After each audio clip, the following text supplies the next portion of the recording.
यो WhatsApp guys, कैसे आप सभी लोग।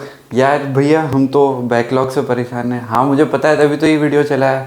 तो यार अब टेंशन मत लो, अब बैकलॉग का सारा सॉर्ट कर देंगे आज।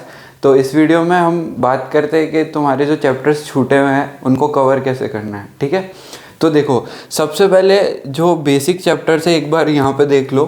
जो फिज़िक्स में बेसिक चैप्टर्स होते हैं, है ना, इसी के अंदर सारी बुक्स वगैरह में इसी टाइप से डिस्क्रिमिनेट किया होता है। तो सबसे पहले मैथमेटिकल टूल्स आता है, ये सब ने पढ़ ही लिया होगा।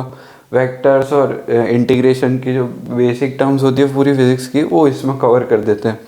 अब क्या होता है कि जैसे किसी का रिलेटिव मोशन छूट गया तो वो सोचता है कि यार न्यूटन्स लॉ ऑफ मोशन हमको पढ़ना चाहिए, या मतलब उसके लिए ये आना ज़रूरी है। तो मैं आपको पूरा बता देता हूँ कि किसके लिए कौन सा चैप्टर आना ज़रूरी है। तो ना इस वीडियो को एंड तक देखना, तो आपके सारे डाउट क्लियर हो जाएंगे। और जो भी आपको इन चैप्टर्स में ऐसा लग रहा है कि यार ये चैप्टर पढ़ के हमको ये पढ़ना चाहिए, इसमें ये काम आएगा क्या, वो सब मैं बता दूंगा। तो चलो इस वीडियो को जल्दी से शुरू करते हैं।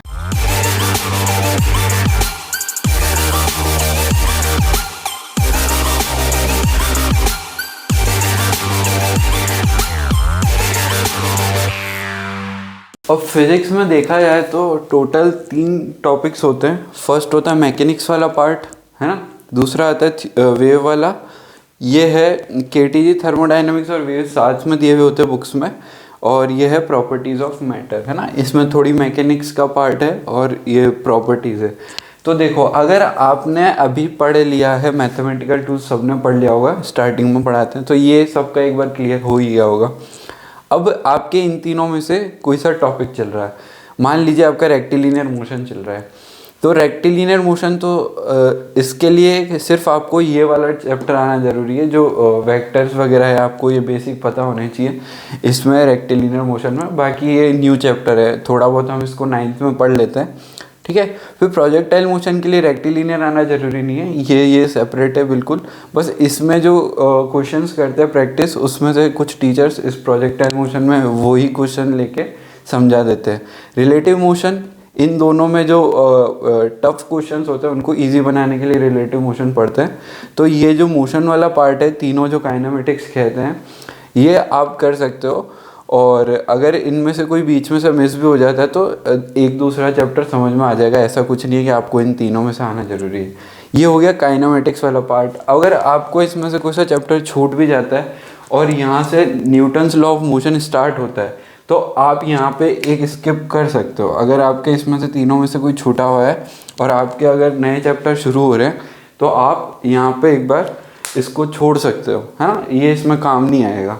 अब आगे बात करते हैं न्यूटन्स लॉ ऑफ मोशन। अगर आपका स्टार्ट होने वाला है तो ये वाले चैप्टर्स नहीं भी आते हैं आपको, तो न्यूटन्स लॉ ऑफ मोशन आप स्टार्ट करिए। उसके बाद friction, Newton's law of motion जो ये आने वाली मैकेनिक्स है यहाँ तक, उसका बेसिक चैप्टर है। तो आपको अगर ये सब पढ़ना है तो न्यूटन्स लॉ ऑफ मोशन का बिल्कुल परफेक्ट नहीं, पर आपको FBD बनाना तो ज़रूर से आना चाहिए, ठीक है। फ्री बॉडी डायग्राम जो है, अगर वो नहीं बन पाएंगे तो फिर ये वाले चैप्टर्स आगे कोई मतलब नहीं है। तो अगर न्यूटन्स लॉ ऑफ मोशन में वेज कंस्ट्रेंट, स्ट्रिंग कंस्ट्रेंट, या फिर आपके जो भी स्प्रिंग प्रॉब्लम्स है, वो अगर छूट भी गई है तो कोई टेंशन वाली बात नहीं है। आप इसमें से FBD कर लीजिए, फ्री बॉडी डायग्राम। उसके बाद आप इन चैप्टर्स को आगे कंटिन्यू कर सकते हैं, ठीक है। अब आपका हो गया, मान लो कि न्यूटन्स लॉ ऑफ मोशन आपको आता है और आपका फ्रिक्शन पे हो, और फ्रिक्शन आपका मिस हो गया या कुछ हो गया है, तो कोई बात नहीं है। फ्रिक्शन में वैसे भी बहुत ज़्यादा बड़ा चैप्टर नहीं है, इसमें 2 ही टॉपिक है। एक तो है फ्रिक्शन स्टैटिक और काइनेटिक, और दूसरा है 2 ब्लॉक प्रॉब्लम। तो 2 ब्लॉक प्रॉब्लम अगर आपकी नहीं भी आती है तो कोई बात नहीं, आपको स्टैटिक और काइनेटिक फ्रिक्शन में डिफरेंस पता होना चाहिए, फ्रिक्शन को निकालते कैसे वो पता होना चाहिए, और आप आगे मूव कर सकते हो, ठीक है। अब बात करते हैं, आपका फ्रिक्शन भी हो गया और आप वर्क पावर एनर्जी पे हो। वर्क पावर एनर्जी में आपको जो थ्योरम्स है, एनर्जी कंजर्वेशन वाली थ्योरम और वो सारी जो थ्योरम्स है, वो आपको यहाँ से सीखनी है। अगर आपका वर्क पावर एनर्जी में बाकी सब छूटा हुआ भी है, तो जो काइनेटिक एनर्जी, पोटेंशियल एनर्जी और मैकेनिकल एनर्जी जो कंजर्वेशन है, मैकेनिकल एनर्जी कंजर्वेशन और एनर्जी थ्योरम जो है ना, वो आपको सीखनी है कि वो कैसे अप्लाई करते हैं। उसके बाद भले ही आपके ये इन चैप्टर्स में से अगर कुछ मिसिंग भी है तो आगे आप मूव कर सकते हो, ठीक है, सर्कुलर मोशन पे आ जाते हैं। सर्कुलर मोशन एक फिर से अलग से टॉपिक आ जाता है, इसमें एज सच कोई इनकी ज़रूरत नहीं पड़ती है, पर इसकी ज़रूरत आने वाले टॉपिक्स में पड़ेगी। सर्कुलर मोशन में एक तो वो आपको याद करना है जो दो फार्मूला है कि स्ट्रिंग में कितनी वेलोसिटी से नीचे से स्पीड देते तो वो पूरा सर्कल मूव कर लेता है, और एक रॉड वाला, है ना। तो स्ट्रिंग में होता है √5 GL और उसमें होता है √4 GL। तो इसमें जो चैप्टर है सर्कुलर मोशन, अगर आप रेक्टिलिनियर मोशन पढ़ लेते हैं तो आपको ये वाला चैप्टर जो है बहुत इजी लगेगा। ठीक है, इसमें खाली जो UV होता है उसको अल्फ़ा UV को कर देते हैं ओमेगा से, और अल्फ़ा को कर देते हैं एक्सेलरेशन से रिप्लेस कर देते हैं, और ये पूरा का पूरा चैप्टर यही वाला है। ठीक है, अब आते हैं सेंटर ऑफ मास पे। सेंटर ऑफ मास में भी ऐसा पुराने चैप्टर्स आने ज़रूरी नहीं है। इसमें जो है इसमें हम जो नई चीज़ सीखते हैं वो है सेंटर ऑफ मास निकालना, मास की वेलोसिटी और सेंटर ऑफ मास का एक्सेलरेशन पता करना। तो ये यहाँ पे जो टॉपिक्स आते हैं वो छोटे छोटे टॉपिक्स है ना, नए भी आते हैं। और एक इसमें आता है लीनियर मोमेंटम कंजर्वेशन, तो वो आपको सीखना है क्योंकि वो आने वाले रिजिड बॉडी डायनेमिक्स में बहुत काम आएगा। रिजिड बॉडी डायनेमिक्स से बहुत सारे बच्चे डरते हैं, तो अगर आपने सर्कुलर मोशन पढ़ रखा है, वर्क पावर एनर्जी की एनर्जी कंजर्वेशन थ्योरम पढ़ रखी है, और न्यूटन्स लॉ में FBD बनाना आता है आपको, और फ्रिक्शन का जो स्टैटिक और काइनेटिक वाला पार्ट है वो आता है, तो रिजिड बॉडी डायनेमिक्स आराम से हो जाएगा। ठीक है, इसमें से क्या करना है रिजिड बॉडी के लिए, इसमें से करना है FBD, इस चैप्टर में से करना है आपको फ्रिक्शन लगाना सीखना है, इसमें से एनर्जी थ्योरम वगैरह, है ना, दो जो मैकेनिकल और वो वाली, इसमें से आपको कभी ज़रूरत पड़ सकती है कभी नहीं पड़ेगी, वो जो मैंने दो फार्मूला बताया वो। इसमें से आपको सेंटर ऑफ मास पता लगाना, और लीनियर मोमेंटम कंजर्वेशन। अगर ये आपको आता है तो रिजिड बॉडी डायनामिक्स में कोई दिक्कत वाली बात नहीं है। अब यहाँ तक हमने डिस्कस किया कि जब हमारे चैप्टर छूट जाए ये वाले तो हमको कैसे कवर करने। यहाँ पे बिल्कुल सेपरेट पार्ट है ना, ये वाला आपको चैप्टर आना ज़रूरी है फिज़िक्स में। ये वाली होती है हमारी मैकेनिक्स कंप्लीट। अब हमारा जो कोर्स चल रहा है, चलो मान लो कि हम यहाँ तक पहुँच गए, भैया हमारे ये सब छूटे हुए हैं, तो मैंने आपको इंपॉर्टेंट टॉपिक्स बता दिए इसमें से, है ना। अब अगर आपका SHM स्टार्ट हो रहा है तो छोड़ दो, अभी जितना हुआ है उतना छोड़ दो। मैं बताऊंगा कैसे करना है इसको भी कवर, छोड़ेंगे नहीं, सब पढ़ेंगे एग्जाम से पहले। अगर आपका यहाँ तक हो चुका है ना, यहाँ तक हो चुका है और ये आपका कुछ इसमें से मिसिंग है, एक बार उसको छोड़ दो। अभी SHM स्टार्ट हो रहा है तो SHM पे ध्यान दो। ठीक है, SHM पढ़ो, उसके बाद जो SHM पढ़ लोगे तो SHM समझ नहीं आएगा एक बार में, है ना। तो टेंशन मत लेना, जब ये वाला चैप्टर पढ़ोगे ना SHM की कुछ चीज़ें यहाँ पे आएगी और कुछ चीज़ें यहाँ पे आएगी, तो अपने आप SHM आ जाएगा। ये दोनों करने के बाद एक बार SHM के लेक्चर्स और देख लेना। ठीक है, तो ये वाले जो 3 चैप्टर है ये एक दूसरे से जुड़े हुए हैं। SHM आएगा तो स्ट्रिंग वेव्स अच्छा हो जाएगा, साउंड वेव्स अच्छा हो जाएगा, और ये दोनों आएंगे तो ये भी अच्छा हो जाएगा। इन तीनों में म्यूचुअली होगा। ठीक है, अब हमारी बात है कि ये हमारे तो हो गए भैया, आपने बताया कि SHM हो गया, स्ट्रिंग हो गया, साउंड हो गया, ये तो इसके लिए पढ़ना ज़रूरी। अब 11th में कुछ ऐसे चैप्टर्स है जिसके लिए कुछ भी आना ज़रूरी नहीं है, जैसे फ्लूइड मैकेनिक्स बिल्कुल सेपरेट टॉपिक है, आपको उसमें से कुछ भी नहीं आता है तो भी आपको ये वाला चैप्टर समझ में आएगा, है ना। बस प्रोवाइडेड दैट कि आपको मैथमेटिकल टूल्स आता है और थोड़े बहुत FBD के डायग्राम्स वगैरह हैं, मतलब बेसिक चीज़ें जो सेंटर ऑफ मास में से जो सेंटर ऑफ मास निकालना आता है ना, इसमें से FBD बनाना आता है। तो ये वाला फ्लूइड मैकेनिक्स FBD भी बहुत ज़्यादा लेवल पे नहीं, आप करते करते भी सीख जाओगे, है ना। सरफेस टेंशन, इसके लिए भी कोई भी चैप्टर आना ज़रूरी नहीं है। यूनिट एंड डायमेंशन, ये तो फर्स्ट चैप्टर होता है ना। मेजरमेंट एंड एरर, इसमें भी कोई नहीं आना ज़रूरी है। इलास्टिसिटी एंड विस्कोसिटी, है ना, ये बिल्कुल जो चैप्टर्स हैं यहाँ तक, है ना, यहाँ तक जो चैप्टर्स है अगर ये चल रहे हैं तो आप इनको एक बार, अगर ये छूट चुके हैं तो इनको एक बार छोड़ सकते हो। ठीक है, आप ये वाले चैप्टर्स करिए। उसके बाद हमारा आता है KTG एंड थर्मोडायनेमिक्स।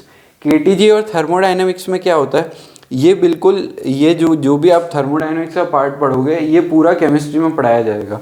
ठीक है, तो इसमें 0 लॉ भी होता है और फर्स्ट लॉ होता है फिजिक्स में, केमिस्ट्री में फर्स्ट, सेकंड और थर्ड लॉ होता है। ठीक है, तो KTG वाले में आपको काइनेटिक थ्योरी ऑफ गैसेस के 3 फार्मूले हैं वो याद करने हैं, और इसमें से फर्स्ट लॉ ऑफ थर्मोडायनेमिक्स याद करना है।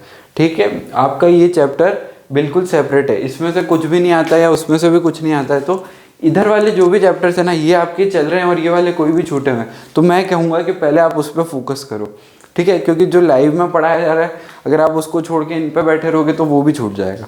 उनका भी अच्छा खासा वेटेज है, तो आप वो करो पहले। कैलोरीमेट्री एंड थर्मल एक्सपेंशन जो है ये भी बिल्कुल सेपरेट चैप्टर है, आपको इसमें से कुछ भी नहीं आता है तो भी चलेगा। ठीक है, तो ये बात हो गई हमारी कि चैप्टर्स में क्या क्या आना चाहिए और क्या क्या नहीं आना चाहिए। चलिए, तो ये बात तो हो गई कि आपको इसमें से क्या क्या आना चाहिए और क्या क्या नहीं आना चाहिए आगे वाले चैप्टर्स पढ़ने के लिए। अब जो भैया हमारे चैप्टर्स छूट गए हैं उनको कैसे कवर करें। तो देखो, अभी तुम्हारे पास तुमने ऐसा है कि किसी को फिज़िक्स में प्रॉब्लम होती है ना, जैसे नीट वाले बच्चे होते हैं तो वो मैंने जहाँ तक देखा है जो बायो वाले बच्चे होते हैं उनको फिज़िक्स में प्रॉब्लम आती है। तो तुमने बायो और केमिस्ट्री तो अच्छे से की होगी, वो भी नहीं किए तो टेंशन मत लेना, सब बताऊंगा मैं। ठीक है, इस वीडियो में नहीं, अगले वीडियो में सेपरेट वीडियोस बनाऊंगा, जिसको जिसमें प्रॉब्लम है वो उसमें देख सकता है। आपकी अभी जो क्लासेस होगी वो फरवरी तक ख़त्म हो जाएगी आपके स्कूल की, है ना। उसके बाद 1 महीने की छुट्टी मिलेगी।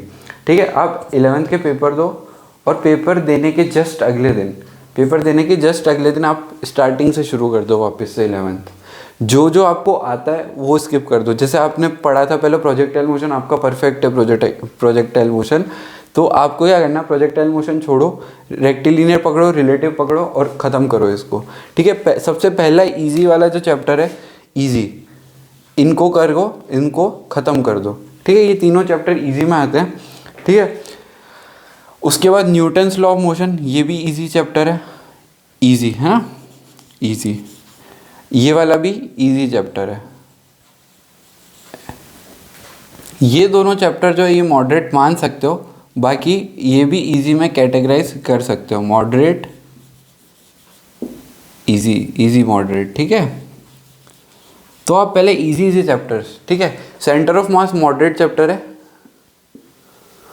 ये वाला थोड़ा हार्ड चैप्टर है ऐसा मेरे को लगता है, जैसा बच्चे कहते हैं। बाकी अगर आप मेरे से पढ़ोगे तो ये वाला जो चैप्टर है ना ये भी बहुत इजी लगेगा, इसके सब शॉर्ट नोट्स वगैरह मैं आपको बनवा दूंगा, है ना।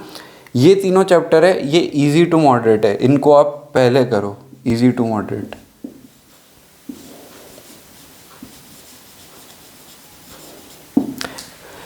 ये वाला चैप्टर इजी है ना। ये वाले सारे चैप्टर जो है ना ये इजी है, और ये वाला चैप्टर थोड़ा टफ लग सकता है क्योंकि इसमें फार्मूलाज वगैरह आते हैं, तो इसको बाद के लिए रख लो, है ना। थोड़ा हार्ड तो कुछ नहीं होता, सम वॉट टफ लिख देते हैं, है ना। हार्ड चैप्टर कुछ नहीं होता है, थोड़ा ट्रिकी चैप्टर है, ट्रिकी, ये भी ट्रिकी चैप्टर है ना। हार्ड कुछ नहीं होता है, बस उसको ध्यान से पढ़ना है। कैलोरीमेट्री और ये इजी टू मॉडरेट है, इजी से मॉडरेट। ठीक है, अब आपकी ये कैटेगराइज कर दिया है मैंने कि आपको कौन कौन से करने हैं। तो सबसे पहले इजी चैप्टर्स उठाओ, है ना। अब मैंने आपको बता ही दिया कि कौन सा चैप्टर किस में काम आता है। अगर आप सेंटर ऑफ मास आपका छूटा हुआ है तो आपके एक बार देख लेना कि इसके नोट्स जो है, शॉर्ट नोट्स जो एक बार देख लेना, सब आते हैं तो इसको स्टार्ट करो, वरना जो जहाँ पे अटक रहे हो वहाँ पे देख लेना एक बार कि क्या आ रहा है ना। तो सबसे पहले आप इजी चैप्टर से स्टार्ट करो, ये सारे चैप्टर्स इजी है, इनको ख़त्म कर दो, है ना। आपकी मतलब 5 चैप्टर्स यहाँ से हो जाएंगे, 3 चैप्टर यहाँ से हो जाएंगे, तो थोड़ा मोटिवेशन आता रहेगा। ये वाले भी करने हैं बाद में, अगर सारे हो जाते हैं। अगर देखो कंपटीशन एग्ज़ाम में ऐसा होता है कि अगर आप 50 चैप्टर आ रहे हैं उसमें से आपको 30 भी अच्छे से आते हैं, मतलब हर क्वेश्चन आएगा उसमें से आप कर लोगे, 30 क्वेश्चन कर लोगे 50 में से तो बहुत होते हैं, है ना। 50 में से 30 क्वेश्चन कर लिए तो बहुत है अपने लिए। अपन को सारा नहीं पढ़ना है, पर जो पढ़ना है वो इफेक्टिवली पढ़ना है कि हाँ इसमें से कुछ भी आ जाए साला मैं तो कर ही लूँगा, है ना। तो अगर आपकी छुट्टियाँ हैं मार्च में तो कितने चैप्टर है, मुश्किल से 15 चैप्टर होंगे, 4 5 9 14 और ये 17 चैप्टर है, कुछ 17-18 चैप्टर है ना। 1 महीने की छुट्टी होती है। ये तो इजी चैप्टर है, ये तो एक दिन में भी कर सकते हो। जो मॉडरेट इजी वाले हैं वो 1.5 या 2 दिन में कर लेना, और जो ट्रिकी चैप्टर्स है थोड़े, उनके लेक्चर्स वगैरह देखने पड़ेंगे तो उनमें टाइम लग सकता है। और ऐसा तो है नहीं कि बिल्कुल आप 0 लेवल पे हो गए आज से ही शुरू करना है। अगर आप 0 लेवल पे भी हो और आज से ही शुरू करना है, मतलब कुछ बच्चे होते हैं कि जो 11th में जो स्कूलिंग ही करते हैं सिर्फ, मतलब जेई और नीट की जो कोचिंग है वो नहीं करते हैं, तो उनके लिए सेपरेट वीडियो लाएंगे, वो आप 12th वाला जो चैप्टर 12th वाला जो बैकलॉग वाला जो आएगा उसमें मैं बताऊंगा कि अगर आपका 11th का भी छूटा हुआ है और 12th का भी छूटा हुआ है तो कैसे कवर करना है, ठीक है। या फिर एक सेपरेट वीडियो बनाएंगे कि अगर आप 11th से 12th में जा रहे हो तो आपको कैसे पढ़ाई करनी चाहिए और क्या करना चाहिए, ठीक है। तो अगर ये वाली जो सब चीज़ें बताई है मैंने वो उनके लिए है जो 11th से ही जेई नीट की तैयारी शुरू कर देते हैं, है ना। तो आप जो भी डाउट्स वगैरह आते हैं वो कमेंट सेक्शन में बताओ। अगर टेलीग्राम ग्रुप ज्वाइन नहीं कर रखा है आपने तो किसका वेट कर रहे हो यार, जाके जल्दी से ज्वाइन कर लो। वहाँ पे आपको इन सब चैप्टर्स की शीट PDF मिल जाएगी, तो क्वेश्चन प्रैक्टिस के लिए भी इजी रहेगा। और अगर आपको मेरे से बात करनी तो लिंक दिया हुआ है, यूज़र नेम दिया हुआ है मेरा, है ना, टेलीग्राम का। तो वहाँ जाके आप बात कर सकते हो, कुछ डाउट है तो डिस्कस कर सकते हो या कमेंट सेक्शन में बता सकते हो। अगर आप चाहते हैं कि मैथ्स और केमिस्ट्री का भी ऐसे ही वीडियो बना के हम अपलोड करें तो नीचे कमेंट सेक्शन में बताओ, और वीडियो को लाइक कर देना, चैनल को सब्सक्राइब कर देना, आपका अपना चैनल है, ठीक है। तो आज के लिए बस इतना ही, थैंक्स फॉर वॉचिंग।